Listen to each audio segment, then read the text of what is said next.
हमारे पास जो फीडबैक है उसमें बंगाल की जनता ने अपना भविष्य पहले चरण में ही तय कर लिया। कवि गुरु टैगोर, महान सुभाष चंद्र बोस और खुदीराम बोस की ये भूमि ने विकास को चुना है और नरेंद्र मोदी जी के नेतृत्व में भारत के विकास की जो यात्रा चल रही है उसमें बंगाल के प्रथम चरण के मतदाताओं ने स्पष्ट कर दिया है कि बंगाल भी उसमें जुड़ने जा रहा है। 16 जिलों की 52 सीटों पर 92.98% मत ये निश्चित रूप से बताता है कि दीदी जाने वाली है और भाजपा आने वाली है। भय जाने वाला है और भरोसा आने वाला है। हमने कल देर रात तक हमारे सभी विधानसभा के कार्यकर्ताओं के साथ भारतीय जनता पार्टी बंगाल की टीम ने एक असेसमेंट करा है, जो पोलिंग हुई है ऐसा इसका, और मैं स्पष्ट रूप से आपको बताना चाहता हूं 152 सीटों में से 110 से ज्यादा सीटें भारतीय जनता पार्टी जीतने जा रही है। इसका मतलब है कि दूसरे चुनाव चरण को मिलाकर हम प्रचंड बहुमत के साथ बंगाल में शुद्ध रूप से भारतीय जनता पार्टी की सरकार बनाने वाले हैं। पास जो दर्शक শুনলেন আজকে নিউ টাউনে একটা প্রেস মিট করেছেন অমিত শাহ। তো সেখানে বলেছেন যে গতকাল যে ভোট হয়েছে 152টা কেন্দ্রে, তার মধ্যে 110-এর বেশি আসনে বিজেপি জিতবে। আর কালকে এই রেজাল্ট আর এর পরে যে দফা বাকি আছে তো সেটা সম্পন্ন হলে নিরঙ্কুশ মানে সংখ্যাগরিষ্ঠতা যেটা আর কি সেটা বিজেপি পাবে।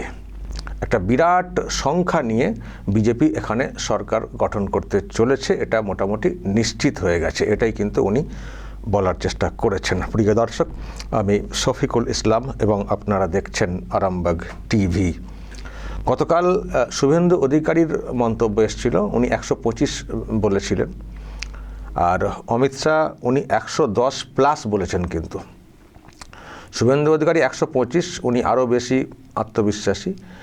আর অমিত শাহ 125 বলেননি, কিন্তু 110+ বলেছেন, মানে 125ও হতে পারে। এখন শাহ হয়তো একটু কমিয়ে রাখছেন। তো যাই হোক, আমি 110টাই যদি মানে ধরি আর কি, লিমিট ধরি, তার মানে আর এখান থেকে লাগবে 38টা আসন, 142টা কেন্দ্রে ভোট। তো সত্যি সহজেই কিন্তু হয়ে যাওয়ার কথা। আর কালকে যে ভোটটা হয়েছে, আমি বলে আসছি, কালকে যে ভোটটা হয়েছে না, এবং তার ইঙ্গিত যেটা সামনে এসছে, এত ভোট পড়েছে, এর আবার একটা প্রভাব এই দ্বিতীয় দফাতে পড়বে। কালকের ভোটের পরে একটা হাওয়া এসে গেছে যে বিজেপি আসছে, সরকার উল্টাচ্ছে, এটা কিন্তু হাওয়া এসে গেছে। আর একটা অংশের মানুষ হাওয়া দেখে ভোট দেন। তো যখন উল্টাচ্ছে বলে ইঙ্গিত এসে যাচ্ছে, দেখবেন এর ইম্প্যাক্ট এই পরের দফাতে পড়ে যাবে। ফলে এখানে একটা সুইং কিন্তু একটা বিরাট খাবে। যারা হয়তো টিএমসির দিকে ঢুরেছিলেন সেই অংশটা দেখবেন বিজেপির দিকে চলে আসছে। ফলে এই যে পরের যে দফা, যদিও এখানে টিএমসির হোল্ড অনেক বেশি ছিল, কিন্তু কালকের দফাতে ভোট হওয়ার পরে যেভাবে খবর চলে আসছে যে উত্তরবঙ্গ এবং জঙ্গলমহলে সব সাফ হয়ে যাবে টিএমসি, এই বার্তা আসার পর থেকেই কিন্তু মোড় ঘুরে গেছে। আমি তো দেখিয়ে আসছি আপনাদেরকে, গতকাল দেখেছেন নরেন্দ্র মোদীর কি র্যালি হয়েছে হাওড়াতে, যে হাওড়াতে ভোট রয়েছে 29 তারিখে। কি র্যালি, কি লোকজন। আজকে তো পানিহাটিতে ওই সব এলাকায় ব্যারাকপুরের দিকেও প্রোগ্রাম হচ্ছে। দেখবেন আজকে লোক দেখবেন। এবং এই যে কটা দিন বাকি আছে, 27 তারিখ পর্যন্ত তো মানে প্রচার চলবে, 29 তারিখে ভোট আছে। দেখবেন এই কদিনে কীরকম ঝড় ওঠে। এনারা তো আছেনই এবং টানা তো প্রোগ্রাম করে চলেছেন, আজকেও প্রোগ্রাম আছে। দেখবেন কীরকম ঝড় ওঠে এই 3-4 দিনে। যে ওয়েবটা উঠবে না, দেখবেন টিএমসি কোথায় চলে গেছে। আর ভোটদান, এবার তো দেখছেন ভোটদানের হার খুব বিরাট একটা ব্যাপার। আর এবারেই দেখছি হিন্দুরা সনাতনীরা তারাও ভোট দিচ্ছেন পুরো দমে। এর আগে হিন্দু সেকশনে ভোট কম পড়তো, মুসলিম সেকশন মানে মুসলিম বুথগুলো দেখে থাকতেন চার্টে ভোট পড়ে যেত, হিন্দু বুথগুলোয় ভোট ততটা হতো না। এবার হিন্দু বুথেও প্রচুর ভোট পড়ছে, আর হিন্দু বুথে ভোট পড়া মানে তো বুঝতেই পারছেন তৃণমূলের বিরুদ্ধে ম্যাক্সিমাম। তো যাই হোক, হাওয়া যা এবং উনি যেটা বলছেন এটা হওয়াটা অসম্ভব কিছু না, যদি না কিছু কারচুপি বা ইত্যাদি কিছু হয়ে থাকে আর কি। গতকাল থেকেই কারচুপির একটা বিষয় আসছে, ইভিএম চুরি ইত্যাদি। আচ্ছা দর্শক, আজকে এই ইভিএম চুরির যে ব্যাপারটা, যেটা নিয়ে সৌমিত্র খাঁ গতকাল প্রশ্ন তুলেছেন এবং আপনাদের মধ্যে অনেক কৌতূহল তৈরি হয়েছে, এই বিষয়েও আজকে শাহকে একটা প্রশ্ন রাখা হয়েছিল। তো উনি কি বলেছেন দর্শক, মানে কি আশ্বাস বাণীটা দিয়েছেন আমি একটু আপনাদেরকে শোনাই। মানে যেহেতু এই নিয়ে অনেক উৎকণ্ঠা তৈরি হয়েছে, তো একজন সাংবাদিক এ নিয়ে প্রশ্ন রেখেছিলেন, দেখুন কি বলেছেন। जी मेरा सवाल ये है कि बंगाल के जनता को आप पहले चरण का जो मतदान हुआ उसके बारे में कोई आश्वासन देना चाहेंगे, क्योंकि कल से सौमित्र खान जी समेत भाजपा के कुछ नेता ऐसा आशंका प्रकट किए हैं कि कुछ ईवीएम बदलने की कोशिश किया गया है, ऐसा कुछ हो सकता है क्या? हमने वो आशंका को चुनाव आयोग के सामने रखा है। मुझे विश्वास है चुनाव आयोग पूरी जांच पड़ताल करेगी। শুনলেন দর্শক, এই প্রশ্ন রাখা হয়েছিল শাহকে। উনি বলছেন যে আমরাও এটা যারা মানে নির্বাচন কমিশনকে বলেছি, আশা করি ওনারা সব এদিকটা দেখে নিচ্ছেন। ফলে বিষয়টা যে সামনে এসেছে সেটাও উনি স্বীকার করলেন। আর এটার ব্যবস্থা নেওয়ার জন্য কমিশনকে বলা হয়েছে, কমিশন আশা করি পর্যাপ্ত ব্যবস্থা নেবে, সেই আশ্বাসটাও উনি পেয়েছেন বা উনিও দিচ্ছেন সাধারণ মানুষের উদ্দেশ্যে। তো এটা ভাববার আছে, কারণ অনেক তো কারচুপি হয় না, এখানে প্রচুর কারচুপি হয়। 21-এর যে ভোট হয়েছিল সেখানেও তো এরকম রেজাল্ট হওয়ার তো কথা ছিল না, তো তখন থেকে সন্দেহটা আরও বেড়েছে। এবার অনেক দিক থেকে সব মেজার্স নেওয়া হয়েছে, কিন্তু তাও শেষ পর্যন্ত দেখাটা জরুরি। তো এমনিতেই দেখছেন সব লোকজনেরা সব রেডি রয়েছেন, জেগে রয়েছেন গতকাল থেকে, ইভিএম কোথায় যাচ্ছে, কীভাবে যাচ্ছে, সব ছবি ভিডিও করছেন, ফেসবুকে লাইভ করেছেন। আমিও কয়েকটা ভিডিও দেখিয়েছি এবং আমিও বলেছি যে এটা সত্যি কি হয়, হলে ব্যবস্থা নেওয়া হোক, মানে সত্যি কি ইভিএম চেঞ্জ করা যায়, হলে ব্যবস্থা নেওয়া হোক, বা কমিশনও একটু পরিষ্কার করে বলুক।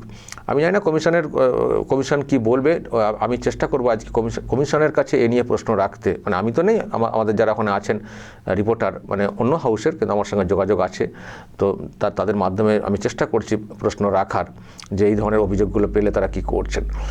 তো যাই হোক, শাহ বললেন যে হ্যাঁ আমরা কমিশনকে জানিয়েছি, কমিশন এইসব বিষয়টা দেখছে এবং পর্যাপ্ত ব্যবস্থা রাখছে।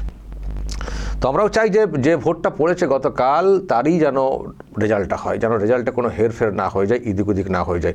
ফলে যেখানে যেখানে লুপ হোলস আছে বা কারচুপি করার কোনো সুযোগ থাকতে পারে সেগুলো সব সেগুলোকে আঁটতে হবে, তবেই তো একে টোটালটাই মানে বিসর্জন দেওয়া যাবে। তো যাই হোক, আপনাদের উৎকণ্ঠার যে উত্তর সেটাও দর্শক আপনারা পেলেন। এখন দেখা যাক কমিশন কি বলে বা কি ব্যবস্থা নিচ্ছে শেষ পর্যন্ত।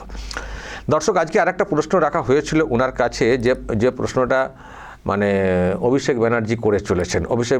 অভিষেক ব্যানার্জি দেখবেন, যেহেতু শাহ আছেন না এই বঙ্গে, অনেক দিন ধরে আছেন, 15 দিন থাকবেন তো বলেইছিলেন, অলরেডি 13-14 দিন হয়েই গেছে। তো এখন যেহেতু শাহ এখানে আছেন, এটা টিএমসির কাছে একটা বিরাট মাথা ব্যথার কারণ হয়ে গেছে, বিরাট মাথা ব্যথার কারণ। তো অভিষেক ব্যানার্জি আমি যারা দেখছি, উনি মাঝে মধ্যেই চ্যালেঞ্জ করছেন যে আছেন তো, 4 তারিখে থাকবেন তো, সাহস আছে তো, বুকের পাটা আছে তো, এই টাইপের। তো ওই প্রশ্নটা রাখা হয়েছিল শাহের কাছে। তো শাহ কি উত্তর দিয়েছেন দর্শক, আমি একটু আপনাদেরকে মানে আমি আচ্ছা অভিষেকের যে বক্তব্য ওটা একটু শোনাই, যেটা উনি বলে বেড়াচ্ছেন, চ্যালেঞ্জ ছুটছেন। তো সেই প্রশ্নটাই যখন রাখছিলেন এক সাংবাদিক, তার উত্তর কি দিয়েছেন শাহ দেখুন। আপনি বলছেন উল্টা করকে লটকা দেগা কাকে, বাঙালিকে। আমি স্বরাষ্ট্রমন্ত্রীকে খালি বলবো, যদি সৎসাহস থাকে 4 তারিখ বাংলায় থাকবেন, 12টার পর দেখা হবে, 12টার পর দেখা হবে।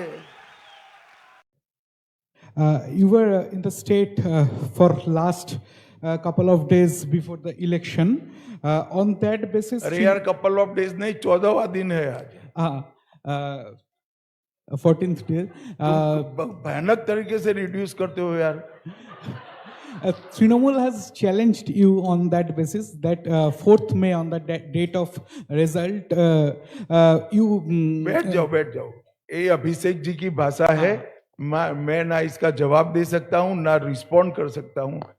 मैं इस तरह की ओछी बातों का जवाब नहीं देता भैया, वो बोलते रहते हैं, समाज में कई प्रकार के लोग होते हैं।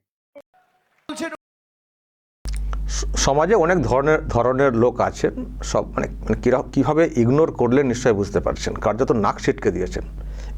এটা আর একটা কি সাংবাদিক যে প্রশ্ন করছিলেন উনি তো গুছিয়ে বলার আগেই উনি ধরে নিয়েছেন যে উনি কী প্রশ্ন করবেন। মানে এই হচ্ছেন শাহ, এতটাই মানে বিষয়টা সব জানেন, চতুর্দিকে মানে চোখ কান খোলা রাখেন, কে কী বলতে পারেন এটাও যে আন্দাজ করে নিয়ে একেবারে ওনার প্রশ্ন কমপ্লিট হওয়ার আগেই বুঝে গেছেন যে উনি কী প্রশ্ন করতে চাইছেন এবং সেটা অভিষেক সংক্রান্ত, সেটা উনি বুঝে গেছেন।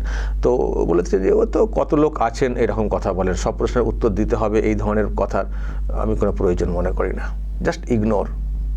অভিষেক নিজেকে বিরাট নেতা মনে করছেন, বিরাট নেতা মনে করেন। উনি আবার হোম মিনিস্টারকে চ্যালেঞ্জ ছুটছেন, 4 তারিখে থাকতে পারবেন তো? কেন পারবেন না? কেন? যদি ওনার প্রয়োজন থাকে উনি থাকবেন।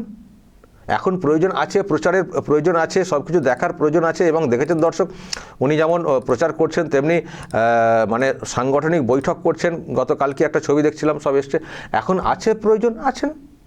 তবে এটা ঠিক, অমিত শাহ কিন্তু খুব গুরুত্ব দিয়ে দেখছেন এই বাংলার ভোটটাকে। কিন্তু 27 তারিখে যে ভোট হয়ে মানে প্রচার শেষ হয়ে যাবে, 29 তারিখে ভোট, তারপরে ওনার তো থাকার তার দরকার নেই। ওনার যে কাজটা সাংগঠনিক ব্যাপার আর প্রচার, এটা হয়ে যাবে। বাদবাকি কাউন্টিংয়ের যেটা দরকার সেটা এখানে না থাকলেও চলবে। যদি মনে করেন ওনার থাকার ইচ্ছে থাকবেন, অভিষেকের ভয় থাকবেন না নাকি? কি মনে করছেন অভিষেক নিজেকে? আর অভিষেক কি বলছেন? আপনি বলেছেন বাঙালিকে উল্টো করে লটকে দেবো। শাহ কখনোই কথাটা বলেছেন যে বাঙালিকে উল্টো করে লটকে দেব? শাহ বলেছেন যারা গুন্ডা, যারা দুষ্কৃতী, তাদের কোনো রেহাই হবে না, তাদেরকে জব্দ করে দেবো, উল্টো করে সিধে করে দেবো, লটকে দেবো, কি একটা বলেছেন। যারা দুষ্কৃতী, যারা গুন্ডা, আর আপনি সেটাকে বাঙালি বলছেন। তার মানে আপনি মানে আমি জানি না এর কি অর্থ দাঁড়াচ্ছে, তার মানে যারা গুন্ডা দুষ্কৃতী তারা আপনাদের কাছে বাঙালি, তাই তো? আর আমরা বলি তিনি বাংলা ভাষায় কথা বলতে পারেন, বাংলায় থাকতেও পারেন, কিন্তু যারা এরকম গুন্ডা দুষ্কৃতী তাদেরকে আমরা বাঙালি বলে মনে করি না। এটা আমাদের সঙ্গে আপনাদের তফাৎ অভিষেক ব্যানার্জি। আপনি গুন্ডা দুষ্কৃতী তাদেরকেও বাঙালি বলে মনে করেন, আর আমরা যেটা বলি যে গুন্ডা হয় দুষ্কৃতী হয়, তার না কোনো এরকম বাঙালি বা এইসব কিছু অস্মিতা আছে, না তার কোনো জাত ধর্ম কিছু আছে। এরা গুন্ডা মানে গুন্ডা, দুষ্কৃতী মানে দুষ্কৃতী, তাদেরকে লটকে দেওয়ার কথাটা বলেছেন অভিষেক ব্যানার্জি, এই অমিত শাহ। আর অভিষেক ব্যানার্জি তাদেরকে বাঙালি হিসেবে বাঁচানোর চেষ্টা করছেন। এই তো হচ্ছেন আপনারা গুন্ডা দুষ্কৃতী, তাদেরকে আপনারা বাঙালি বলে শেল্টার দেওয়ার চেষ্টা করেন। এই হচ্ছে তফাৎ। অমিত শাহ কিন্তু একবার বাঙালি ওই কথাটা বলেননি এবং বলার কথাও না। উনি উল্টো ব্যাখ্যা করছেন। গুন্ডা দুষ্কৃতীদেরকে উল্টো করে লটকে দেবেন বলেছেন, উনি বলছেন বাঙালিকে লটকে দেবেন বলেছেন অমিত শাহ। ঠিক আছে, বুকের পাটা থাকলে থাকবেন 4 তারিখে, থাকলেই বা কী করবেন? এই তো এখানে থাকা নিয়ে তো কত কি বলেছিলেন অমিত শাহ, আসুন অমক তমক কত কি বলতেন। তো এখানে এসে দেখে যান, বাঙালি আপনাদেরকে জবাব দেবেন। এবং এসআইআর যখন হচ্ছিল তখনও কত হুঙ্কার হুঁশিয়ারি। তো দিব্যি 13 দিন 14 দিন বাংলায় থেকে রয়েছেন, কলকাতার বুকে রয়েছেন, কি করতে পেরেছেন?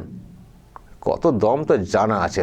শুধু পরিবর্তনটা হয়ে যাক, যেভাবে আপনারা ওই স্টে অর্ডার, কোর্টে গিয়ে প্রভাব, এইসব নানানভাবে আর কি আইনজীবী দাঁড় করিয়ে কোটি খরচা করে এই যে সব কিছু মামলাকে ডিলে করে চলে নিজেদেরকে বাঁচিয়ে যে চলেছেন, শুধু ক্ষমতাটার এটা হয়ে যাক, হস্তান্তরটা হয়ে যাক, শুধু ক্ষমতাচ্যুত হয়ে যান, তারপর দেখব আপনার কত বুকের পাটা আছে এই বাংলায় এই রকম বুক বাজিয়ে থাকেন, সেটা দেখার ব্যাপার আছে।